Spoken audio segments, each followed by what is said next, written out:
देखो, हमने last time पढ़ा था कि हमारे जो ब्रिटिशर से पहले हम एग्रीकल्चर सेक्टर में थे और 85% हमारा जो था पॉपुलेशन वो एग्रीकल्चर में थी at the time of Britishers. Britishers कब आए थे? बैटल ऑफ प्लेसी के आए थे। बैटल ऑफ प्लेसी कब हुई थी? 1757। उन्होंने हमारी इंडिया को क्या बनाया था? कॉलोनी। क्या मोटिव था उनका? टू फोल्ड मोटिव था, यानी कि इंपोर्टर बनाना है इंडिया को किस चीज का? फिनिश गुड्स का। और एक्सपोर्टर बनाना है रॉ मटेरियल का। फिर उसके बाद हमने पढ़ा था कि जीडीपी निकालने की किसी ने कोशिश नहीं करी, पर दो व्यक्ति थे जिन्होंने सबसे ज्यादा, जिनका नाम है, जो सबसे पहला नाम है वो बीके आरवी राव है। हाँ, इनका सिग्निफिकेंट माना गया है बीके आरवी राव का। और दादा भाई नौरोजनी का फर्स्ट माना गया है। दादा भाई नौरोजनी ने एक बुक भी लिखी थी, poverty poverty and un British rule in India. ठीक है, और ड्रेन थ्योरी भी थी। थोड़ा थोड़ा ये भी आपको याद रखना है, थ्योरी थी। ब्रिटिशर्स ने हमारे तीन जगह इंपैक्ट मारा था, एग्रीकल्चर, आपका इंडस्ट्रियल सेक्टर और फॉरेन ट्रेड। एग्रीकल्चर को खत्म करने के लिए जमींदारी सिस्टम लेके आए थे और कमर्शलाइजेशन ऑफ क्रॉप लेके आए थे। जमींदारी सिस्टम के अंदर उन्होंने क्या करा था? तीन सिस्टम बना दिए थे। सबसे ऊपर ब्रिटिश, फिर जमींदार और फिर टिलर। ये रेंट देते थे ऊपर और ये देते थे ऊपर। इस तरह से रेंट सिस्टम आगे फ्लो करता था। कमर्शलाइजेशन में फूड क्रॉप की जगह हमें कैश क्रॉप उगाने के लिए मजबूत करा, और फूड क्रॉप हमें यूएसए से इंपोर्ट करवानी पड़ गई। इतना बुरा हाल हो गया था हमारा। इंडस्ट्रियल सेक्टर को उन्होंने कैसे खराब करा? डी इंडस्ट्रियलाइजेशन से, जिसमें उन्होंने क्या करा? हाई टैक्सेस लगाए on export of finish goods and handicraft, and low tax on export of raw material, and vice versa. इसका उल्टा भी करा। यही उनकी सिस्टम। फिर उसके बाद हमारा इंडस्ट्रियल सेक्टर के अंदर कुछ मॉडर्न इंडस्ट्रीज थी हमारी। जो मॉडर्न इंडस्ट्रीज थी हमारी, वो कॉटन की थी। कहां पर? कॉटन की बेसिकली गुजरात और महाराष्ट्र में थी। और जूट की जो थी वो कहाँ थी? बंगाल। एंड किसको, किसने स्टार्ट करी थी? जमशेद, जमशेद टाटा ने जमशेदपुर विलेज के अंदर 1907 के। और कुछ और मॉडर्न इंडस्ट्रीज थी, शुगर, बोलो, सीमेंट एंड पेपर। बिल्कुल। उस, हाँ, ये कुछ अदर मॉडर्न इंडस्ट्रीज, ये भी मॉडर्न थी और ये भी मॉडर्न थी, इसको भी मॉडर्न थी। ये वर्ल्ड वार 2 के टाइम पे थी। लिख लो, ये लिखवाए नहीं हो तो लिख लेना। वर्ल्ड वार 2 के कुछ कुछ नए नए पॉइंट आते हैं। वो बोल देगा वर्ल्ड वार 2 के टाइम पर इंडिया में कौन सी मॉडर्न इंडस्ट्रीज, तो बच्चे सोचते हैं ये तो कॉन्सेप्ट था ही नहीं। वो यही पूछ रहा है, वर्ल्ड वार 2 इसी टाइम पे हुआ था, तो शुगर, सीमेंट और पेपर इंडस्ट्रीज। फॉरेन ट्रेड पे उन्होंने मोनोपोली बना रखी थी। वॉल्यूम और डायरेक्शन के ऊपर इंपैक्ट करा था। हाफ जाता था ब्रिटेन, बाकी साइलोन, पर्शिया और ईरान के अंडर जाता था। हाँ, चाइना, साइलोन और पर्शिया। पर्शिया और ईरान एक ही बात है। साइलोन, श्रीलंका एक ही बात है। पर्शिया और आपका ईरान एक ही, ये इनके मॉडर्न नाम है। फिर उसके बाद हमने इसमें ये देखा था कि जो हमारा एक्सपोर्ट सरप्लस था, इस दौरान में हम एक्सपोर्ट में ज्यादा रहते थे, विच इज गुड। बट जो हमारा एक्सपोर्ट सरप्लस था वो तीन जगह यूज करते थे, एडमिनिस्ट्रेटिव एक्सपेंसेस, वार एक्सपेंसेस और इंटेंजिबल एसेट या इनविजिबल सर्विसेज के लिए। वो एडमिनिस्ट्रेटिव एक्सपेंसेस हो गए। लॉ एंड ऑर्डर एक ही बात है, बिजनेस चलाने के लिए लॉ एंड ऑर्डर मेंटेन करना। फिर डेमोग्राफिक हमारी कंडीशन कैसी थी? पहला सेंसस 1881, 1992, 1921 में ईयर ऑफ ग्रेट डिवाइड, जिसमें हम सेकंड स्टेज में आ गए थे फर्स्ट स्टेज को छोड़कर। हमारा इन्फेंट मोर्टेलिटी रेट कितना था? 218 पर 1000। और literacy rate less than 16%, female 7%। और लाइफ एक्सपेक्टेंसी 32। वो तो याद कैसे नहीं होगा, 32 ईयर्स हमारी लाइफ एक्सपेक्टेंसी थी। फिर उसके बाद ऑक्यूपेशनल स्ट्रक्चर हमारा जो at the time of independence था वो 72, 10 और 18 था, प्राइमरी, सेकेंडरी और टर्शियरी के अंदर। फिर इंफ्रास्ट्रक्चर में जो उन्होंने रोड्स बनाई थी वो अपने फायदे के लिए बनाई थी, इधर से उधर सामान करने के लिए। रेलवे मेन कंट्रीब्यूशन था, 1850 में लेके आए थे। 1853 में पहली बार चली थी बॉम्बे टू थाने। एक कैनाल भी बनाई थी जो कि अनसक्सेसफुल रही थी ओडिशा के अंदर, कॉस्ट कैनाल। एक स्विस कैनाल बनाई थी, वो सक्सेस था, वो ट्रेड बढ़ाने के लिए बनाई थी 1869 के अंदर। कॉस्ट कैनाल जो अनसक्सेसफुल थी वो ओडिशा के अंदर थी, कॉस्ट कैनाल। बस हाँ, वो सारा मेंटेन एंड ऑर्डर के लिए टेलीग्राम नहीं फेल नहीं हुआ था। ना ना ना ना, सिर्फ कॉस्ट कैनाल फेल हुआ था, बाकी कोई फेल नहीं हुआ। टेलीग्राम बनाया था लॉ एंड ऑर्डर मेंटेन करने के लिए। आज के टाइम में तो बेकार हो गया, उस जमाने में तो चलता था। आज के जमाने में कहाँ टेलीग्राम, आज दूसरे वाला टेलीग्राम यूज करते हो आप मूवी डाउनलोड करने के लिए, है ना। और फिर हमारा एक पार्टीशन था। पार्टीशन का इफेक्ट क्या आया था हमारा, जूट इंडस्ट्री इंपैक्ट आया था, वेस्ट पाकिस्तान में चली गई थी, बंगाल में ईस्ट, ईस्ट वेस्ट ईस्ट में चली गई थी, और फर्टाइल लैंड चली गई थी पाकिस्तान। खत्म चैप्टर, और नया चैप्टर स्टार्ट। जो चैप्टर 2 है वो हमारा 4 यूनिट में डिवाइडेड है। एक यूनिट में हम पढ़ेंगे इकोनॉमिक प्लानिंग क्या क्या होती है। दूसरी यूनिट के अंदर हम पढ़ेंगे एग्रीकल्चर में हमारी गवर्नमेंट ने क्या करा। 3 चीजें बर्बाद करी थी ना उन्होंने, एग्रीकल्चर, इंडस्ट्री और फॉरेन ट्रेड। तो तीनों गवर्नमेंट ने कैसे सुधारा वो देखिए। ये चैप्टर में हम जो बात पढ़ेंगे वो आजादी में, मतलब 1947 से लेकर 1991 तक की बातें पढ़े। तो ये रहेगा हमारा सेकंड चैप्टर का पूरा ओवरव्यू। प्लानिंग कैसे कैसे हुई, एग्रीकल्चर में क्या प्लानिंग करी दिव्य, इंडस्ट्रियल सेक्टर में क्या प्लानिंग करी, और फॉरेन ट्रेड में, ये सारा पढ़ेंगे हम इसके। देखो सबसे पहले प्लानिंग कमीशन जो हमारी सेटअप हुई, हमने प्लानिंग कमीशन सेटअप करने के लिए, यानी इकोनॉमी को चलाने के लिए प्लानिंग कमीशन सेटअप करी 1950 के। इसका नाम चेंज हो गया आज की डेट में नीति आयोग। नीति आयोग है, बिल्कुल। नीति आयोग की फुल फॉर्म होती है, बोलो, for transforming India, national institute, national institute, बिल्कुल पूछ सकता है, तभी तो लिखवा रहा हूं, फॉर ट्रांसफॉर्मिंग इंडिया। इतनी डेट्स नहीं पूछेगा, ये पूछ सकता है कि प्लानिंग कमीशन कब आई थी, और अब इसका नाम चेंज हो गया नीति आयोग में। किसके अंडर चलती है ये प्लानिंग कमीशन, प्राइम मिनिस्टर के। और उस जमाने में जब सेटअप हुई थी तो कौन थे prime minister, Jawaharlal Nehru.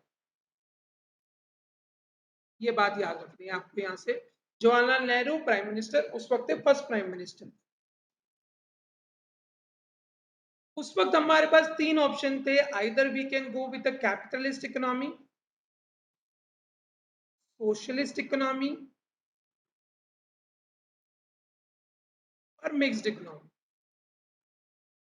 Capitalist economy वो होती है जिसमें मार्केट फोर्स प्ले करती है सारा का सारा, ये पैसों के ऊपर चलती है, मनी के ऊपर इस पे सारी गेम चलती है। जो डिमांड होगी जिस चीज की वही चीज प्रोवाइड होगी, वही चीज मैन्युफैक्चर होगी। जिस चीज की सबसे ज्यादा डिमांड होगी वही बनाया जाएगा, गरीबों की नहीं सुनी जाएगी, सिर्फ अमीरों की सुनी। प्रॉफिट, बिल्कुल, profit maximisation is the key role of this capitalistic. फायदा इसका ये है, जीडीपी बूस्ट होती है, कंट्री में जीडीपी, मोर प्रोडक्शन होगी, बढ़िया गुड्स बनेंगे। सोशलिस्ट इकोनॉमी वो इकोनॉमी होती है जिसको गवर्नमेंट चलाती है, सोशल वेलफेयर होता है, सोशल वेलफेयर होता है इसके, पर घाटा भी होता है। जीडीपी ज्यादा होती है क्योंकि प्रोडक्शन ज्यादा है, GDP increase due to high production, due to high production. अब भाई देखो ना, सोशलिस्ट में अगर गवर्नमेंट गरीबों के लिए ही बनाती रहेगी तो जीडीपी कैसे बढ़ेगी, वो तो फ्री में देना पड़ता है। 5 रुपए वाला वीट देता है तो जीडीपी में 5 रुपए के हिसाब से जाएंगे, 50 के रुपए से आता तो जीडीपी हमारे 50 रुपए के हिसाब से बढ़ती है।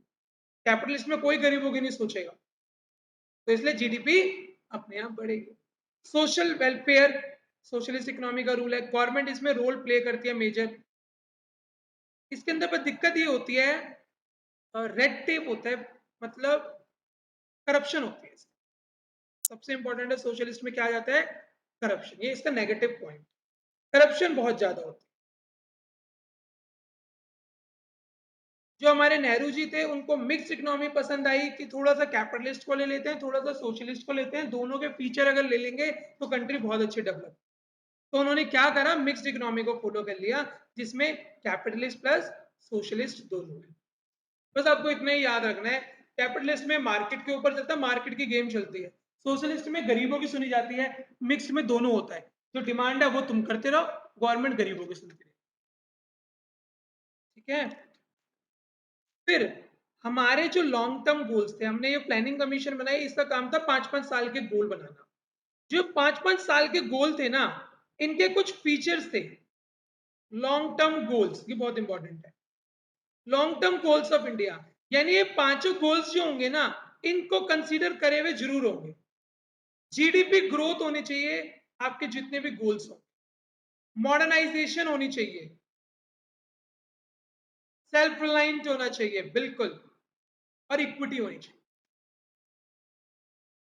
मॉडर्नाइजेशन,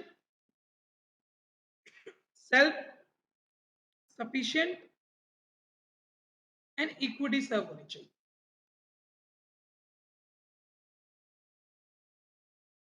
जीडीपी ग्रोथ सिंपल है, आप जो भी 5 साल के प्लान बनाओगे आपको ये जरूर टारगेट रखना है, एनी हाउ जीडीपी आपके इंक्रीज होनी चाहिए। मॉडर्नाइजेशन में बच्चों दो चीजें थी, ये इंपॉर्टेंट है। क्या क्या? टेक्नोलॉजी और सोशल आउटकम। बिल्कुल, टेक्नोलॉजी में तो इंक्रीमेंट आनी चाहिए, साथ में सोशल आउटलुक जरूर बदलना चाहिए। ये सोशल आउटलुक वाला पॉइंट इंपॉर्टेंट है। वो बोल देगा सोशल आउटलुक इन चारों में से कौन सा टारगेट करता है। तो आंसर इज मॉडर्नाइजेशन। टेक्नोलॉजी तो बढ़ाओ, साथ में जो सोशल आउटलुक के पुराने रीति रिवाज जो क्रिएट करे हुए हैं उसको मॉडर्नाइजेशन बनाओ, खत्म। ठीक है, जैसे पहले तो गर्ल्स को स्कूल नहीं भेजा करते थे, ठीक है, अर्ली एज में मैरिज हो जाती थी, वो सब रीति रिवाज को खत्म करो, चेंजेस लेके आओ। सेल्फ सफिशिएंट में क्या हो गया, आत्मनिर्भर भारत हो गया। और इक्विटी क्या होता है? नहीं, इक्विटी और इक्वालिटी में फर्क होता है, देखो तुम्हें दिखाता हूँ, मैंने वैसे भी दिखाता था। इक्विटी और इक्वालिटी में डिफरेंस होता है, तुम्हें पक्का एक डायग्राम दिखाता हूँ। यहाँ वही वाला ही, वही वाला, बस वही याद रखो। ये देखो, अब तुम्हें समझ आएगा इसको देखकर, इक्विटी एंड इक्वालिटी। समझ आया दोनों में डिफरेंस? इक्वालिटी में आप तीनों को बराबर दे रहे हो, भाई इसको तो ज्यादा की जरूरत है, इसको थोड़ी सीख की जरूरत है, इसको जरूरत ही नहीं है। इक्विटी में क्या है, जिसको जरूरत है उसको मिला, जिसको थोड़ी जरूरत है उसको थोड़ा मिला, और जिसको बिल्कुल जरूरत नहीं थी इक्विटी प्रमोट।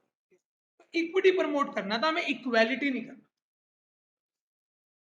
तभी सब्सिडीज आई हैं। सब्सिडीज किसके लिए आई है? सिर्फ 200 यूनिट, जो गरीब है उनको मिलेगी। जो 400 यूनिट करता है उसको बिल बहुत ज्यादा आता है, और जो 1000 करता है उसको बहुत ही ज्यादा। हमारा टैक्स सिस्टम इक्विटी प्रमोट करता है।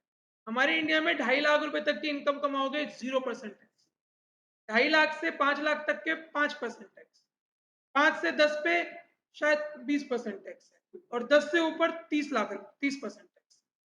इक्विटी प्रमोट कर रहा है, जिसको नहीं देना, जिसकी इनकम कम है उससे नहीं लिया जाएगा, जिसकी इनकम बहुत ज्यादा है उससे बहुत ज्यादा लिया जाएगा। रिटेन मतलब, रिटेन का मतलब क्या कहना चाह रहे हो ये बताओ। कर सकते हो अगर तुम्हारे स्लैब रेट में नहीं आ रहे, अगर तुम 2.5 लाख की इनकम में नहीं आ रहे हो तो तुम उसको वापस मंगा सकते हो जितना तुमने टैक्स पे कर। ठीक है, तो ये चार हमारे ऑब्जेक्टिव थे, मेन ऑब्जेक्टिव। अब आओ उसके बाद, professor PC Mahalanobis, 5 year planning शुरू हुए, नाम सुना है इनका, पीसी महानोबिस का? आर्किटेक्ट ऑफ इंडियन प्लानिंग, इनको आर्किटेक्ट ऑफ इंडियन प्लानिंग भी बोला जाता है, लिख लेना, architect of Indian planning, PC Mahalanobis. महाल MAHAL AN, नोबिस NOBIS, architect of Indian planning. इनका जो सबसे इंपॉर्टेंट कंट्रीब्यूशन था वो सेकंड प्लान में दिया गया था, जिसको गोल्डन प्लान भी बोला जाता है, जिसपे इन्होंने इंडस्ट्रीज पे कहा था कि इंडस्ट्री को ध्यान दो। इन्होंने कहा इंडस्ट्री डेवलप करो, इंडस्ट्री में ही सक्सेस है। तो सेकंड प्लान इन्हीं के नाम से चला था, इंडस्ट्री के ऊपर, पीसी मान। प्लानिंग हमने कब से शुरू करी? 1951 में हमारा पहला प्लान बना, 1956 में आईपीआर सेकंड प्लान। इन्होंने तभी वो इंडस्ट्री को डीरेगुलेट करा था, इन्हीं की वजह से। 1956 में हमारा दूसरा प्लानिंग स्टार्ट। तो आपको पहला प्लान याद रखना है, दूसरा याद रखना है, तीसरा भी याद रखना है। डेट तीसरी अपने आप निकाल लो, 5 साल चलो कितना हुआ 1961, फिर अगला कितना हुआ 1961 से लेके 1966। यहां पर हमारा ब्रेक आया, 3 ईयर का गैप है, बिल्कुल 1966 से लेकर 1969 तक 3 ईयर का गैप आया। एक एक साल के प्लान बने, 5 साल के नहीं बनाए थे हमने, एक एक साल के 3 प्लान बनाए थे। ये क्वेश्चन आ सकता है, और ये क्वेश्चन आ सकता है पहला प्लान कब, और एक आ सकता है लास्ट प्लान कौन सा था हमारा, 12th plan. Last 12th plan था 2012 से लेके 2017, उसके बाद इंडिया ने डिसकंटिन्यू कर दिया 5 ईयर प्लान। ये लास्ट प्लान के बाद इंडिया ने बोला अब नहीं बनाएंगे हम प्लान, अब शॉर्ट टर्म प्लानिंग बनती है। ये 5 साल की प्लानिंग को छोड़ दिया, मोदी सरकार को बदलना था सब कुछ, ये भी बदल दिया। तो ये था कुछ प्लानिंग से रिलेटेड बातें। अब आ जाओ एग्रीकल्चर से रिलेटेड। क्लियर है यहां तक प्लानिंग क्या कहते हैं?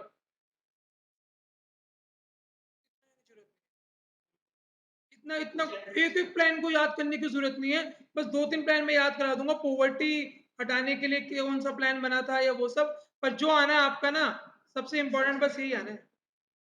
सारा पूछोगे, इतना याद करने की जरूरत नहीं है ना, नहीं आता। आप क्वेश्चन भी करने ना नहीं आएगा, आप याद कर सकते हो तो कर लेना।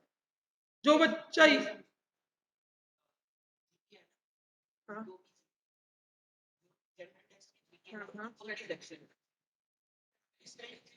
इसका इतना लेवल नहीं है कि वो एक एक क्वेश्चन पूछे, बस वो ये पूछ सकता है कि पॉवर्टी एलिवेशन के जो प्लान्स आए थे वो कब आए थे, कौन से ईयर में आए थे, ठीक है। अनएम्प्लॉयमेंट पे हमने सबसे ज्यादा फोकस करा, तो बस दो में अगर आएंगे तो ये है, उसके अलावा कुछ नहीं है। इतना डिटेल में रहोगे और कहाँ से दिमाग में ग्रैब कर पाओगे। आ जाओ अगला एग्रीकल्चर। अब 3 टारगेट हमारे, ये यूनिट 2 स्टार्ट हो गई 2 की।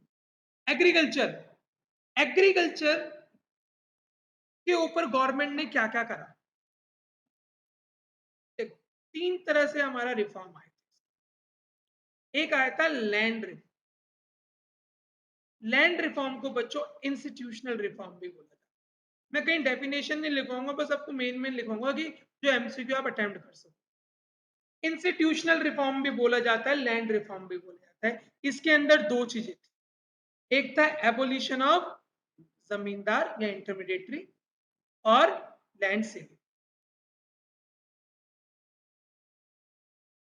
2 ऑप्शन थे, 2 चीजों से लेके आए। पहला था जमींदार को हटाओ, दूसरा था लैंड सीलिंग। ये गवर्नमेंट ने अपने आप कंट्रीब्यूट करा था, ये दोनों चीजें। जमींदार हटाना तो बहुत जरूरी था, ब्रिटिशर्स छोड़ के गए थे उनको पीछे।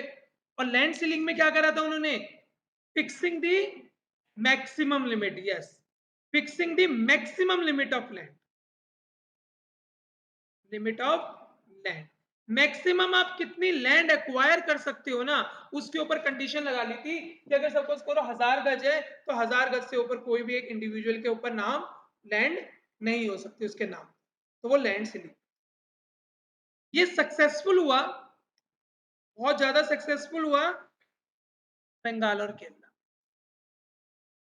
वेस्ट बंगाल और केरला, 2 जगह ये सक्सेसफुल। क्यों? क्योंकि गवर्नमेंट यहाँ की बड़ी एक्टिव।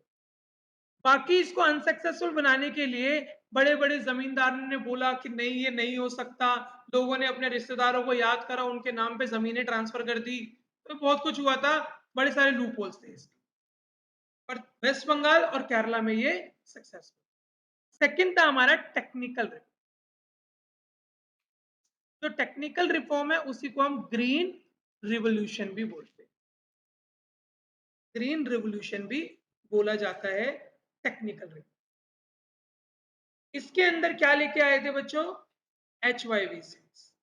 HYVCs को और क्या बोला जाता है, हाई यील्ड वैरायटी सीड्स तो बोला जाता है, पर मिरेकल सीड्स, मिरेकल सीड्स भी, तो इन दो नामों से इनको बोला जाता है। कौन से ईयर में लेके आए थे? 1966 में टू बी प्रिसाइज लेके आए थे। बाकी ग्रीन रेवोल्यूशन दो फेज में आया था, फर्स्ट और second, mid 60s and mid 70s। मतलब 1965 से लेकर 75 और 1975 से 80, दो हिस्सों में, 10-10 साल के दो हिस्सों में तोड़ा गया था। देखो, जो HYV सीड्स आए थे, जो सीड्स इंट्रोड्यूस करे थे, वो 66 में करे थे एग्जैक्ट मिड, और इसका दो फेज में हमारा इसकी डेवलपमेंट देखी गई। पहला जो फेज था ग्रीन रेवोल्यूशन का, उसमें ये देखा गया कि जो सीड्स है ना वो लिमिटेड है, सीड्स जो है वो लिमिटेड है और एरिया भी लिमिटेड है। और जो सेकंड फेज है इसकी डेवलपमेंट का, उसमें ये देखा गया सीड्स जो है वो इंक्रीज हुए और एरिया भी इंक्रीज। तो दो फेज में हमने ग्रीन रेवोल्यूशन को डिवाइड करा, व्हीट और राइस, बहुत सारे डाइवर्सिफिकेशन हो गए। पहले जो सीड्स थे वो सिर्फ व्हीट और राइस के थे, आगे फिर धीरे धीरे सीड्स बढ़ गए और भी क्रॉप्स के आगे। इसमें जो मिरेकल सीड्स होते थे बच्चों, उनको केमिकल फर्टिलाइजर की बहुत जरूरत पड़ती थी और वाटर की बहुत जरूरत पड़ती, तो इसकी वजह से कुछ ही स्टेट्स के अंदर आ पाता है शुरू में ये, जैसे कि पंजाब और हरियाणा, क्योंकि पंजाब में 5 रिवर बहती है और हरियाणा में भी रिवर्स आती है, तो इस वजह से उन्हीं स्टेट्स में ज्यादा फैला, सेकंड स्टेज में कम गया। बाकी जो नीचे की स्टेट्स हैं पानी की कमी होती है, वहां पे तो ग्रीन रेवोल्यूशन आ ही नहीं पाया था। इसलिए बोलते हैं ग्रीन रेवोल्यूशन में अनडिस्ट्रीब्यूशन ग्रोथ थी, अनडिस्ट्रीब्यूट ग्रोथ थी, इक्विटी जो मेंटेन करना चाह रहे थे वो नहीं हो पाई। कुछ स्टेट एग्रीकल्चर इकोनॉमी बन गई, कुछ नहीं बन गई। थर्ड था हमारा रिफॉर्म, वो था हमारा जनरल रिफॉर्म। जनरल रिफॉर्म के अंदर इन्होंने क्या करा, क्रेडिट सिस्टम लेके आए, ठीक है, और एमएसपी लेके आए उस जमाने में, जिसके ऊपर अभी पीछे इतना आंदोलन हुआ था, मिनिमम सपोर्ट प्राइस जो था आपका, रेगुलेटेड मार्केट लेके आए, ठीक है, ऐसी मार्केट लेके आए उस जमाने में, आज के लिए रिक्वायर्ड नहीं है, पर उस जमाने में ये सब लेके आए थे जनरल। तो तीन तरह के रिफॉर्म थे, जनरल, टेक्निकल एंड इंस्टीट्यूशनल या लैंड रिफॉर्म जिसे हमने बोला। तो ये था हमारा एग्रीकल्चर से रिलेटेड। अब आ जाओ इंडस्ट्री से रिलेटेड, फिर फॉरेन ट्रेड, इसमें डिटेल में जाने की जरूरत ही नहीं है। मैं भी जब 12th में आपने पढ़ा होगा, हमने बहुत डिटेल में पढ़ा होगा, बट अभी तो हम सिर्फ ऊपर ऊपर से देखेंगे क्या क्या है बस। इंडस्ट्रियल ग्रोथ, इसका सेकंड का सी पार्ट आ जाओ, इंडस्ट्रियल ग्रोथ। इंडस्ट्रियल ग्रोथ के लिए गवर्नमेंट आईपीआर लेके आई थी। जो पहला आईपीआर आई थी, इंडस्ट्रियल पॉलिसी रेजोल्यूशन, वो 1948 में आई। उसके बाद 1956 में सबसे important IPR, industrial policy resolution.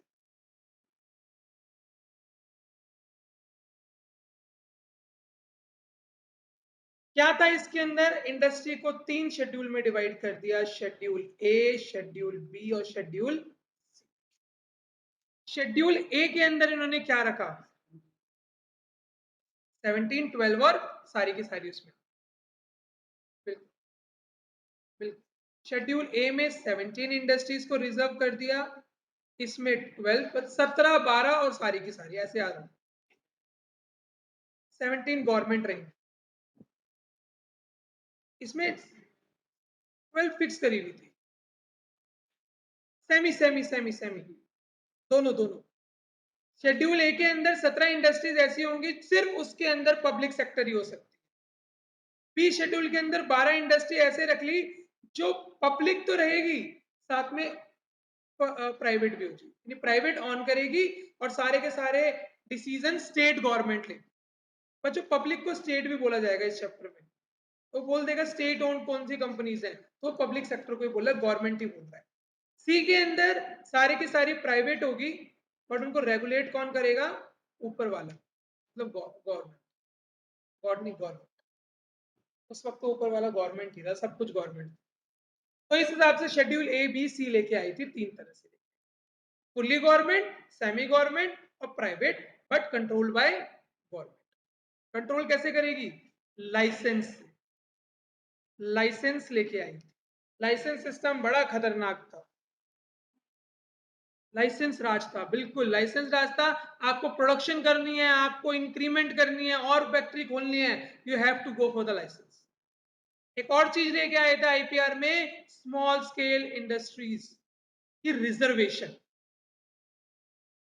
Small scale industries की रिजर्वेशन का मतलब कुछ इंडस्ट्री ऐसी फिक्स कर दी जिसमें सिर्फ छोटे प्लेयर ही जा सकते हैं, बड़े प्लेयर घुस ही नहीं सकते।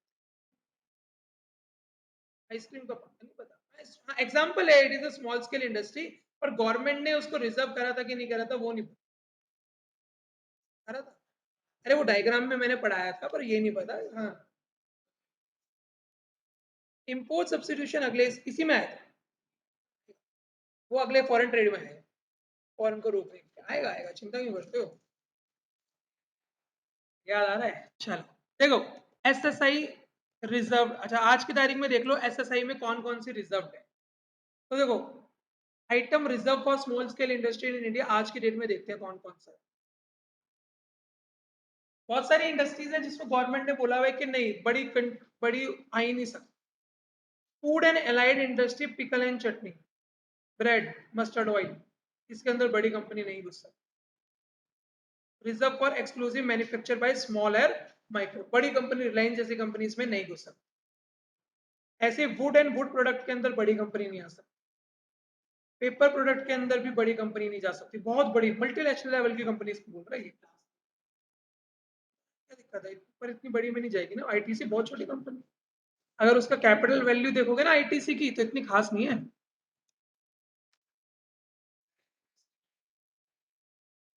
नेस्ले बड़ी कंपनी, मल्टीनेशनल कंपनी है, मैगी है। अच्छा, इसलिए बड़ी कंपनी है, हो सकता है। देखो, अगर मैं इसकी कैपिटलाइजेशन वैल्यू दिखाऊं तो मैं आईटीसी की,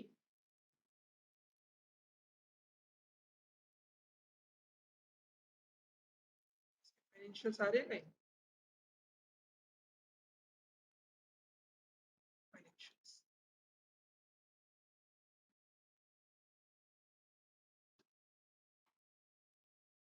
हाँ होल्डिंग, अगर देखो होल्डिंग ही देख लेते हैं इसकी। अगर मैं कंपनी वैल्यूएशन देखूं ना तो ज्यादा कोई इतनी बड़ी है। तो एसएसआई के लिए हमने रिजर्व कर दी थी उस जमाने में बहुत सारी इंडस्ट्रीज, जो कि बेकार था, बड़ी कंपनीज क्यों नहीं घुस सकती, उस वक्त हमने रिजर्व कर दी थी। इसके लिए क्या बनाया था रिजर्वेशन के लिए, कार्वे कमेटी। देख लो कार्वे कमेटी, 1954, एक साल आगे पीछे हो गए, एक साल आगे पीछे हो गए, 55, एक साल आगे पीछे हो गए, वही तो कह रहा हूँ। 1955 में कार्वे कमेटी है क्या है, इसका काम क्या था, इसको विलेज लेवल कमेटी भी बोला जाता था, स्मॉल विलेज कमेटी भी बोला जाता था, बस विलेज के नाम से याद हो, विलेज के लिए। हाँ, हाँ, उस कमेटी के लिए बनाया था कि भाई तुम सारा रेगुलेट करोगे कौन कौन सी SSI company. Small scale industries के फायदे क्या क्या होते हैं, फीचर्स क्या क्या होते हैं छोटी छोटी इंडस्ट्रीज के, लेबर इंटेंसिव, वो तो उसके हिसाब से है वैसे। एज अ इकोनॉमी क्या फायदा है, लेबर इंटेंसिव है, और एक इंडिया जैसी इकोनॉमी जो लेबर के ऊपर चलती है उसके लिए बहुत बढ़िया है। सेकंड, इक्विटी प्रमोट करती है। इक्विटी का मतलब जैसे रिलायंस कंपनी है, अगर इसको अपना प्रोडक्शन हाउस खोलना होगा तो कहाँ खोलेगी, किसी अच्छी जगह खोलेगी। पर जो स्मॉल स्केल इंडस्ट्री है वो हर गली में खुली होती है। चूड़ियां बनाने वाली दुकान, आइसक्रीम बनाने वाली दुकान, आपने भी देखा होगा आसपास आपकी कोई दुकान है जो प्रोडक्शन करते हो। यहाँ पेटीज बनाते हैं, आप पीछे इधर इस तरफ जाओगे ना, पूरी बेकर से तो खाते होंगे, उसके 2-3 गली छोड़ के जाओ, वहां पे आपके सामने बना के खिलाएगा आपको, बर्गर पेटीज, एकदम नेचुरल, नेचुरल है नहीं, एकदम फ्रेश, नेचुरल तो कुछ नहीं है। हाँ, आलू भी उगाएगा, बिल्कुल उगाएगा, ऐसा भी चल गया है। ऑर्गेनिक फार्मिंग में ऐसा भी चल गया है कि ऑन फार्म अपने वेजिटेबल खुद उसमें तोड़ो, सुबह सुबह जाकर उसी के आलू के पराठे बना के आपको खिलाएंगे बड़े महंगे करके। ये भी चल चुका है, हरियाणा में 1-2 जगह खुला है ये चीज। चले लो आ रहे, इक्विटी प्रमोट होगी, उसके बाद इसमें स्मॉल इन्वेस्टमेंट चाहिए। अच्छा, ये सब करने की जरूरत क्या पड़ी? गवर्नमेंट को पब्लिक में घुसने की जरूरत क्यों पड़ी? वाई? गवर्नमेंट इन्वेस्टमेंट नहीं था उस जमाने में, प्राइवेट सेक्टर पे इन्वेस्टमेंट नहीं था। दूसरा, प्रॉफिट भी नहीं था। यानी कि वाई गवर्नमेंट पार्टिसिपेट? सबसे पहला, लैक ऑफ कैपिटल, क्योंकि लोगों के पास पैसा नहीं था। आयरन जैसी कंपनी लगाने के लिए टिस्को ने तो लगा दी, बाकी किसी के पैसा नहीं था इतनी बड़ी कंपनी लगा दी। लो इंसेंटिव, प्रॉफिट मार्जिन नहीं था उस जमाने में, लोग खरीदने के लिए तैयार ही नहीं थे। अभी अभी तो देश आजाद हुआ था, गरीबी से निकला था, कहां से खरीद लेंगे, इसलिए गवर्नमेंट आई। और थर्ड इज सोशल वेलफेयर, जनहित के लिए गवर्नमेंट हमेशा सक्रिय है। चले आगे पार्थ। फॉरेन ट्रेड छोटा सा टॉपिक है, खत्म उसके बाद। How foreign trade, foreign trade को ब्रिटिशर्स ने कैसे करा था? मोनोपोली बनाकर और वो सब। हमने फॉरेन ट्रेड के लिए क्या करा? Import substitution. इंपोर्ट सब्स्टिट्यूशन लेके आए, मतलब इंपोर्ट को सब्स्टिट्यूट करो अपने डोमेस्टिक गुड से। इसको आजकल मोदी ने क्या बोला हुआ? इसको आत्मनिर्भर भारत, आत्मनिर्भर भारत, या इसको इनवर्ड ट्रेड लुकिंग पॉलिसी भी बोला जाता है। इनवर्ड ट्रेड लुकिंग पॉलिसी, तीन नाम से आ सकता है, तो हमें तीनों आना चाहिए। इंपोर्ट सब्स्टिट्यूशन को सक्सेस बनाने के लिए दो चीजें लेके आए थे, टैरिफ एंड कोटास। टैरिफ क्या था? High taxes. जो ब्रिटिशर्स ने करा था, हमने उसको उल्टा कर दिया कि भाई अगर तुम इंपोर्ट करते थे टैक्स फ्री करते थे ना, हाई टैक्स ऑन इंपोर्ट। आज भी यही होता है, जितनी भी गाड़ियां होती हैं उन पे इतना टैक्स लगता है कि हम खरीद ही नहीं पाते। एप्पल का फोन इतना महंगा बाहर के देशों से मंगाते हैं, आधे से ज्यादा लोग बाहर के देशों से मंगाते हैं फोन ताकि सस्ता है। हाँ, हाँ, टेस्ला भी नहीं आ रही हमारे इंडिया में। बाहर से मंगाना चाहिए। आपने बाहर से मंगाया क्या? बाहर से मंगाया? बाहर से मंगाया, सब ठीक है। आप एक हमारे लिए, ठीक है। Second is non tariff barrier. Quota होता है हमारा बच्चा नॉन टैक्स बैरियर, जिसमें हम क्वांटिटी के ऊपर रिस्ट्रिक्शन लगा देते कि भाई इससे ज्यादा क्वांटिटी नहीं आएगी।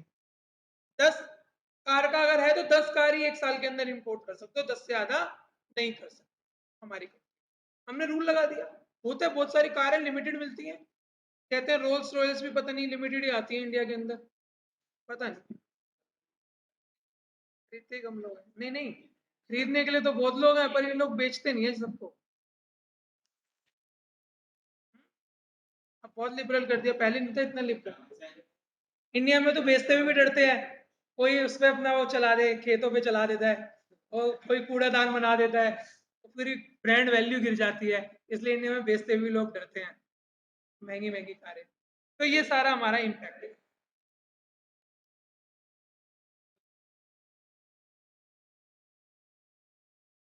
मुझे नहीं पता। चलो अब आज 100 से लेकर 200 तक क्वेश्चन करने हैं, चलो रेडी हो जाओ। सारे नहीं करेंगे, कल 100 तक करे थे, आज 100 से लेकर 200 तक करेंगे। 300 क्वेश्चन है, 3 चैप्टर के अकॉर्डिंग। आओ क्वेश्चन नंबर, बच्चों जो स्टेटमेंट वाले क्वेश्चन है इसमें थोड़े से क्वेश्चन ट्राई कर लेना। असर्शन रीजनिंग एक आधा क्वेश्चन आना है, क्यों उसमें मतलब कॉन्सेप्ट अच्छे से क्लियर होना चाहिए। तो मैं टॉप टू 4-5 क्वेश्चन कर देता हूं बच्चा के। ठीक से start, page number 107, question number 85। उससे पहले एक तो डब्बा बना हुआ है, उस डब्बे में लिखा हुआ है अगर दोनों स्टेटमेंट ट्रू है तो एक लगाना, एक स्टेटमेंट ठीक है, एक स्टेटमेंट गलत है तो बी लगाना, स्टेटमेंट 1 करेक्ट है, स्टेटमेंट 2 इनकरेक्ट है तो सी लगाना, और फिर डी लगाना। ऐसे ऑप्शन दे देते हैं। क्वेश्चन देखो 85। Because of policy of deindustrialization pursued by British, India was reduced to a status of merry exporter of raw material. True, false? True. India leading industry cities like Dhaka, now Dhaka और सूरत और वर completed रूइन हो ही गई होंगी। True. याद है ना, ढाका में एक मलमल शाही था, मलमल खास हुआ करता था, तो उसको खत्म कर दिया था Britishers. 86 Zamindari system was introduced by British to ensure proper control over the revenue system. बिल्कुल। Zamindar were given full freedom to collect and keep तो नहीं था, ब्रिटिशर्स को दे देना है फॉल्स। तो स्टेटमेंट अपने आप ढूंढ लेना बस, ये तो कॉन्सेप्ट क्लियर होने चाहिए। आगे देखो इसके बाद, India ship ban from British water, कब की बात है ये, देखना पड़ेगा इसका। बैन तो नहीं करा था यार, स्विस कैनाल खोली थी ताकि इंडियन शिप भी जाए। 87 का क्या है, बैन करा हुआ था। अभी कोई ऐसे नया क्वेश्चन है, इसका तो कुछ कर ही नहीं सकते, ये तो तुम्हारे सिलेबस में ही नहीं है, बाहर से है क्वेश्चन बिल्कुल। आगे देख लो, सेकंड पढ़ लो। The colonial government impose discriminatory and crushing duties on goods imported through Indian ship. On goods imported, Indian ships आ गए ना फिर वो।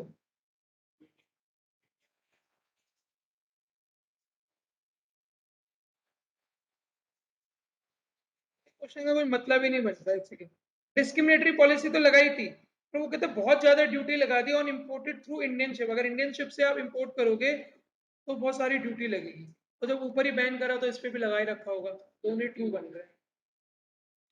हाँ, विकास क्वेश्चन है। हाँ, 88 देखो, Indian planner gave more importance to public sector during the period of 1950 to 1990, बिल्कुल ठीक है। पब्लिक सेक्टर पे ध्यान दिया था क्योंकि तीन रीजन बताए थे, lack of capital, less incentive और social. IPR 1956 reserve most of the important industries, बिल्कुल। अगला देखो, modernisation as a planning object required setting of various type of industrial and advancement of technology, true. Modernisation में दो चीज, modernisation does not only refer to change in technology but also the social outlook, दोनों true है। तो इस तरफ से question कर लेना अभी वाले केस स्टडी वाले में, इतना इसमें खास ध्यान नहीं। क्वेश्चन 153 से 153, जब ये क्वेश्चन खत्म होगा अगली क्लास में भी ऐसे 5-6 क्वेश्चन खींच देंगे। और कहते हैं सीक्वेंस में निकालो, जल्दी से इस पे डेट लिखते रहना। स्विस कैनाल 69, सेंसस पहला, रेलवे 1850, इसको 1907, अरेंज कर लोगे? एक ही है तो देख लेना। बी पार्ट बी आ रहा है, मैंने देखा नहीं है। अरे पहले 50 है, नहीं पहले आएगा, तीसरा नंबर आएगा ना पहले, डी है। ठीक है, अंशु एक इकोनॉमिक्स से बुला रहा।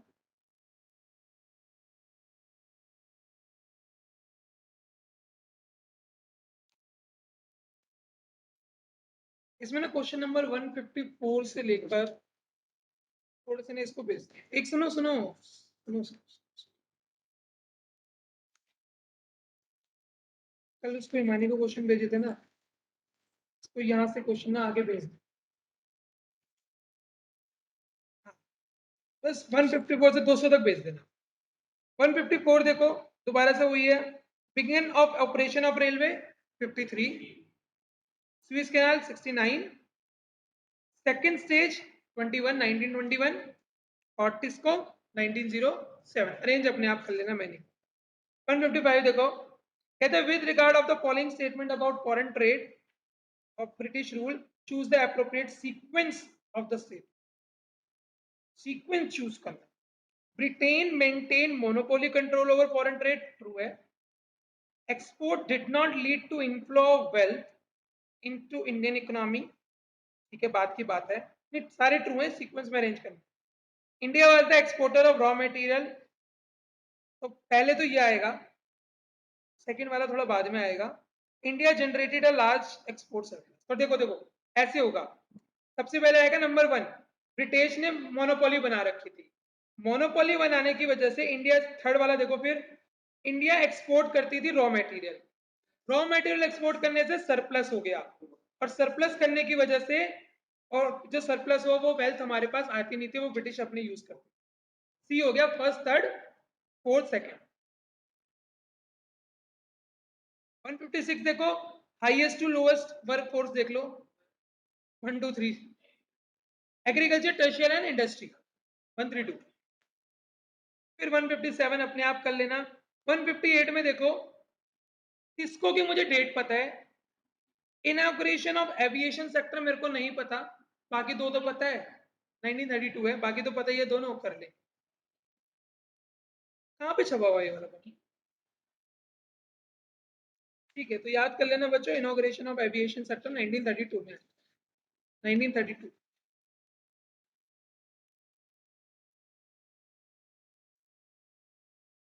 159 देखो, एग्रीकल्चर सेक्टर, इंडस्ट्रियल सेक्टर, हवाई जहाज। 159, 160 ये हो जाएगा इसमें। एग्रीकल्चर सेक्टर में 70 से 75% है, इंडस्ट्रियल में 10% है, टर्शियल में 15 से 20, और जीडीपी में 2%। बोलो।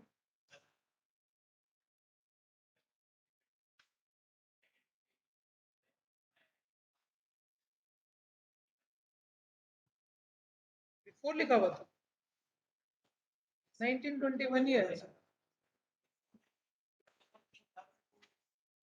देख लूंगा, अभी क्वेश्चन देख लूंगा। 161 देखो, 160, 160 भी कर लोगे आराम से। इन्फेंट मोर्टेलिटी रेट 218 है, लाइफ एक्सपेक्टेंसी 32 है, लिटरेसी रेट 16 थी और फीमेल की 7। In dash economy resources are owned and operated by private sector. क्या? कैपिटलिस्ट। आ रहे हैं? कैपिटलिस्ट।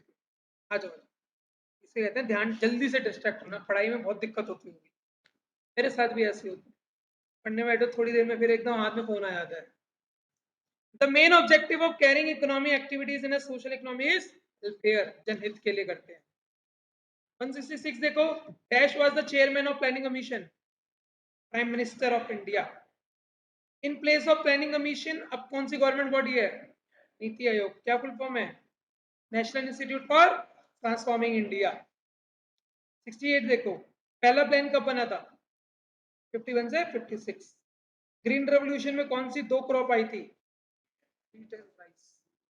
उसके बाद देखो, in order to bring equity in agriculture, land reform were introduced by the government after the British left the sector in a disguised state, and step taken were green revolution government ने, वो chapter wise मत distribute करो यार topics को। देखो वो कहते हैं लैंड रिफॉर्म जो था, ये लैंड रिफॉर्म नहीं था, ये टेक्निकल रिफॉर्म। ठीक है, मैंने आपको 3 रिफॉर्म बताए थे ना, लैंड रिफॉर्म, टेक्निकल रिफॉर्म और वो।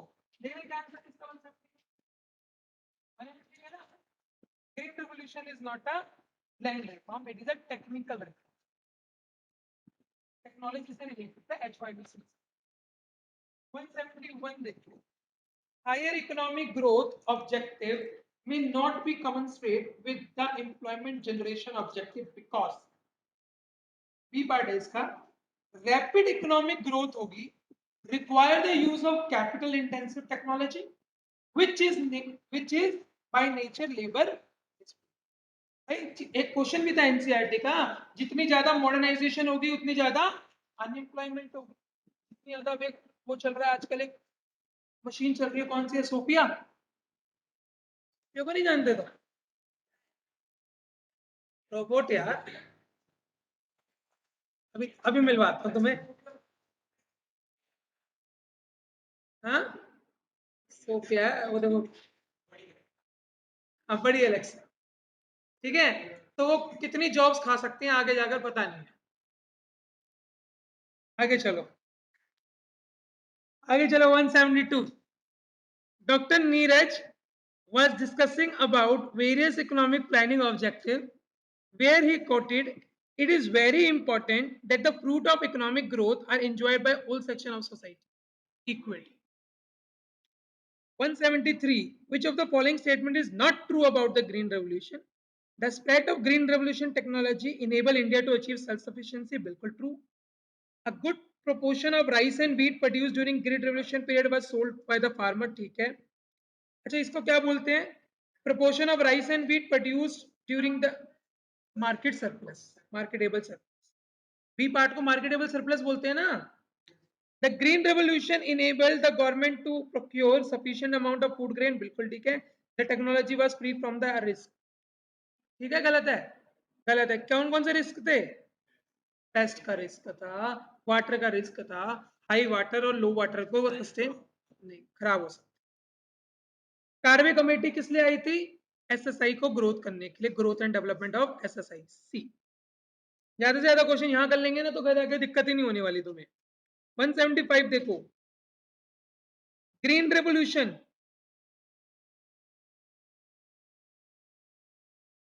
Proportion of agriculture output brought in. नहीं तो मार्केट सरप्लस हो गया. इंक्रीज होना चाहिए था. अच्छा वो बोलते हैं इनमें से कौन सा ठीक है? ए का फर्स्ट ठीक है? गलत है. Market surplus proportion of agriculture output bought in the market. Bought mean sold in the market. Game खेल गया वो यहाँ पे मार्केट सरप्लस में. उसने लिख दिया bought in the market. Market से जो खरीदा जाता है वो मार्केट सरप्लस नहीं, जो मार्केट में बेचा जाता है एक्स्ट्रा वो मार्केट सरप्लस है. Land selling fixing the minimum. Minimum होता है मैक्सिमम. बड़ा ट्रिकी क्वेश्चन है. लैंड रिफॉर्म होता है लैंड टू टिलर. तो फोर्थ ऑप्शन इसका. तो कहीं कहीं छोटी छोटी लैंग्वेज में इसने फंसा रखा है. 176. Which of the following statement regarding Mahanov's strategy of development is correct? It was adopted in third, second में adopt करी थी. It emphasis on the development of capital goods. ये तो इंडस्ट्री बनाने के लिए कहा था उसने. पीसी महानोबिस गोल्डन माना जाता है. सेकंड है इसमें बोलता है इंडस्ट्री डेवलप करो, हैवी इंडस्ट्री. 2 मिनट और कराता हूँ फिर तुम्हें एक वीडियो दिखा देता हूँ. चलो भी क्या याद रखो. कितने करो? 177 आराम से हो जाएगा. 179 देखो. Which is not a feature of MSME. Labour होती है उसमें. Small medium and small micro and small medium enterprise. कोई एसएमई एसएसआई. एसएसआई को ही बोलते हैं एसएमई. 178 का पहले वो 179 निकल लें. Not a feature of small scale industry. It is more labour intensive. बिल्कुल ठीक है. It aim at balance regional growth. बिल्कुल ठीक है. It lead to concentration of wealth in few end. गलत है. आओ 178 भी देख लो. D part B. चलो ठीक है. 180 देखो. Which of the following statement regarding a mixed economy is not correct? So there is no economic planning. ऐसा तो होता है. बी है. अब जैसे ये आ गया 181. 179 का सी. 181 देखो. पोवर्टी एलिवेशन कब आई? फिफ्थ प्लान में. रिमूवल ऑफ अनएम्प्लॉयमेंट कब आया? Seventh plan. बस बेसिकली ये दो है इंपॉर्टेंट. उसके अलावा कुछ इतना कोई खास नहीं. याद कर लेना. ट्वेल्थ में टेक्नोलॉजी के ऊपर लगाया था उन्होंने. उसके ऊपर twelfth sustainable development. Sustainable development last chapter पढ़ा था ना हमने. एक सस्टेनेबल डेवलपमेंट ऑर्गेनिक उसके ऊपर लगाया. 183. Which of one of the following measures was not a part of tenancy reform. Tenancy क्या होता है? टेनेंट. किराएदारों के लिए रिफॉर्म. तो खुद सोच लेना किराएदारों के लिए क्या नहीं होगा. फिक्सेशन ऑफ लैंड सीलिंग थोड़ा लग नहीं रहा किराएदारों के लिए. Security of tenure, regulation of rent, ownership right of rent. ये तो ठीक है. पहले वाले ही मेरे को गलत लग रहा है. लैंड सीलिंग ये तो मालिकों के लिए था ना, किराएदारों के लिए थोड़ी था. ठीक है. नहीं नहीं ये भी ठीक है. टेनेंट यहाँ पर बच्चे क्या हो गया? वो टिलर ऑफ द फार्मर. किसान भाई लोग. तो किसानों के लिए अगर मैं वैसे उस जमाने में सोचूं तो सिक्योरिटी ऑफ टेन्योर, उनका जो भी टेन्योर है उनकी प्रोटेक्शन हो, उनका रेंट की प्रोटेक्शन हो, जो किसानों में फल करे, उनको ऑनरशिप राइट प्रोवाइड करे जाए उनकी जमीन. जमींदारी सिस्टम में क्या हुआ था, आपकी जमीन है, आप अपनी जमीन पे भी खेती करोगे, यू हैव टू पे द रेंट। वो तो बहुत बात की बात है, वो तो चाइना में आया था कम्युनिटी सिस्टम, आएगा चाइना में आएगा। 185 देखो, which of the following industry was not reserved for government in industrial policy? तो रिजर्व थी, रिजर्व आइडेंटिटी, रेलवे भी है, एयर भी है, अब नहीं है, उस जमाने में 1956 185 पर ठीक है, आइडेंटिटी इसको कुछ नहीं थी यार, 1907 में तो 186 देखो, abolition of independence post independence is a part of technical line in 187 low productivity of agriculture sector forced India to import from USA. 188 dash means fixing the maximum size. Land reform was successful. कहाँ पे थे? Independence about dash% of agriculture. The stagnation in agriculture during colonial rule was permanently broken by Green Revolution. White Revolution में क्या हुआ था? Land reform में हो गया, ब्लू रेवोल्यूशन में फिशिंग के ऊपर, बिल्कुल, गोल्डन रेवोल्यूशन में हॉर्टिकल्चर,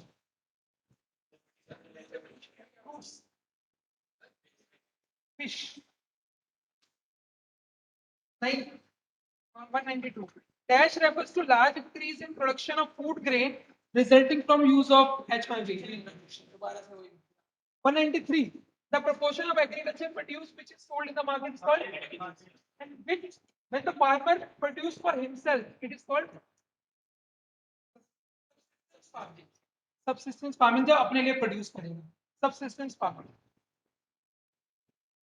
196 पे देख लो, IPR 1956 formed the basis of dash year second year IPR में कितने शेड्यूल थे? 187 अगला है। Dash category consider of industries in which private sector could supplement the effort of the public sector. दोनों मिलकर तो ऐसे कर लोगे भाई, 200 तक 200 क्वेश्चन निकल लेते हैं। 1951 में विलेज और स्मॉल इंडस्ट्रीज को क्या बोलते थे? कार में काम करते। अब तो वीडियो देखने की इकोनॉमिक्स के चैप्टर 1 और चैप्टर 2 एनिमेटेड है, जो मैं क्लास में दिखाया तो करता था। चलो मूवी मूवी दिखाता हूँ, कौन सी देखो, कौन सी मूवी तुम्हें पसंद है?